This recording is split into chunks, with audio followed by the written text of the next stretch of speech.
அந்த வெற்றி உள்ள ஒரு வாழ்க்கை கடல்ல இல்ல, சமுத்திரத்துல இல்ல, வானத்துல இல்ல.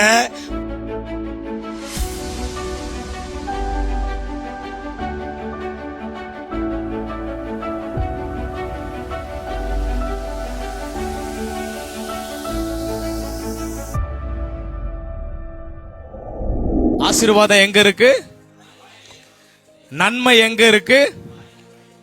ஐஸ்வர்யம் எங்க இருக்கு? கவனிக்கிறீங்களா? ஜீவன் எங்க இருக்கு? சுகம் எங்க இருக்கு? நீடிய வாழ்வு எங்க இருக்கு?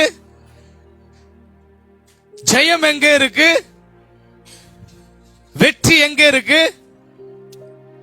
யார் வாயில இருக்கு? பக்கத்து வீட்டுக்காரங்க வாயில இருக்கா?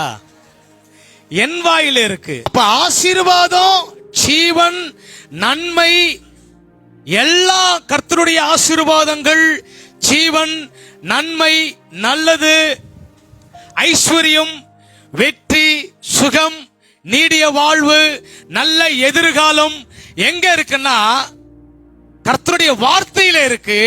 அந்த வார்த்தை தூரமா இல்ல, உங்க வாயில சமீபமா இருக்கு. இருக்கீங்களா? எங்க இருக்கு? வாயில வச்சுட்டாரு கர்த்தர். அது மாத்திரம் போதுமா? நல்ல வெற்றி உள்ள ஒரு வாழ்க்கை வாழ வேணாமா? கடல்ல வாழ்ந்துகிட்டு இருக்கிறோம், தொடர்ந்து கடல்ல இருந்து வெளியே வர வேணாமா? கவனிக்கிறீங்களா? எப்ப பார்த்தாலும் நோயை பேசிக்கிட்டு இருக்கிறோம், நோயிலிருந்து விடுதலை ஆக வேண்டாமா? எப்ப பார்த்தாலும் வாடகை வீட்டில இருக்கிறோம், வாடகை வீட்டில இருந்து சொந்த வீட்டுக்கு வர வேண்டாமா? என்ன தம்பி, வர வேண்டாமா? திருமணம் ஆயிடுச்சு, சந்ததிகள் உருவாக்க வேண்டாமா? சந்ததிகளுக்கு சொத்து சேர்த்து வைக்க வேண்டாமா? சின்ன லெவல்ல ஒரு தொழிலை தொடங்கி இருக்கிறோம், அந்த தொழில், அந்த வியாபாரம் பெரிய லெவல்ல கொண்டு போக தேவையில்லையா? கொண்டு போகணுமா வேணாமா? அப்ப இப்படி இருக்கிறதா வாழ்க்கை கிடையாது. இப்படி ஒரு குறுகிய வட்டத்துக்குள்ள வாழுகிறது வாழ்க்கை அல்ல. மல்டிப்ளை ஆகணும், பெருகணும், குடும்பத்தில் பெருகணும், சந்ததிகள் பெருகணும், வறுமையிலிருந்து பெருகணும், பொருளாதாரத்திலிருந்து பெருகணும், தரித்திரத்திலிருந்து விலகணும், மாறணும், அதுல இருந்து மீண்டு வரணும். ஆமென் சொல்லுங்க. ஒருவேளை 1000 ரூபாய் தசம பாகம் போடுறீங்களா? கூடிய சீக்கிரத்தில் ஒரு நபர் 10,000 தசம பாகம் போடணும். போடுவீங்களா? நிச்சயமா போடுவீங்க. ஏன்னா கர்த்தர் பெருக்கத்தின் தேவன். அவர் உங்களை பெருக பண்ணுகிறவர்.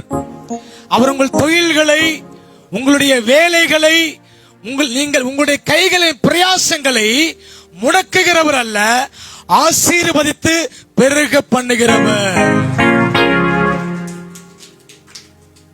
ஆமென் சொல்லுங்க. ஆமென். அதுதான் அந்த ஆசீர்வாதம் தான், அந்த ஐஸ்வர்யம், அந்த நன்மை, அந்த ஜீவன், அந்த வெற்றி உள்ள ஒரு வாழ்க்கை கடல்ல இல்ல, சமுத்திரத்துல இல்ல, வானத்துல இல்ல, பைபிள்ல இருக்கு. அது உன் வாயில இருக்கு, அது உனக்கு சமீபமாய் இருக்கு, வேற எங்குமே இல்ல, உன் வாயில இருக்கு. நல்லதை பேசு, சொல்லி சொல்லி சொந்தமாக்கு, இல்லாத காரியத்தை உருவாக்கு. ஆமென். பாதை இல்லையேன்னு சொல்லி யோசிக்காத, நடந்து நடந்து பாதையை உருவாக்கு.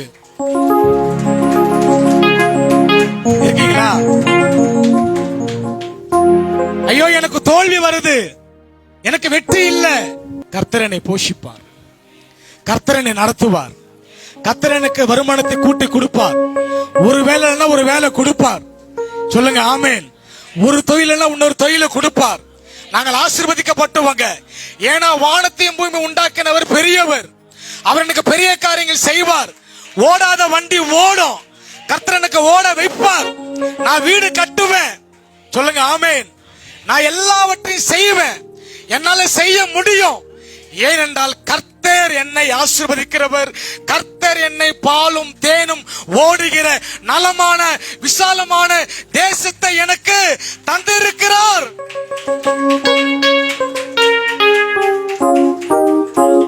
விசுவாசிக்கிறேன், அதை நான் பெற்றுக்கொள்கிறேன். பைபிள்ல வார்த்தையில இருக்கு, உங்க வாயில இருக்கு. எடுத்து பேசுங்க, ஆசீர்வாதத்தை பெற்றுக்கொள்ளுங்க.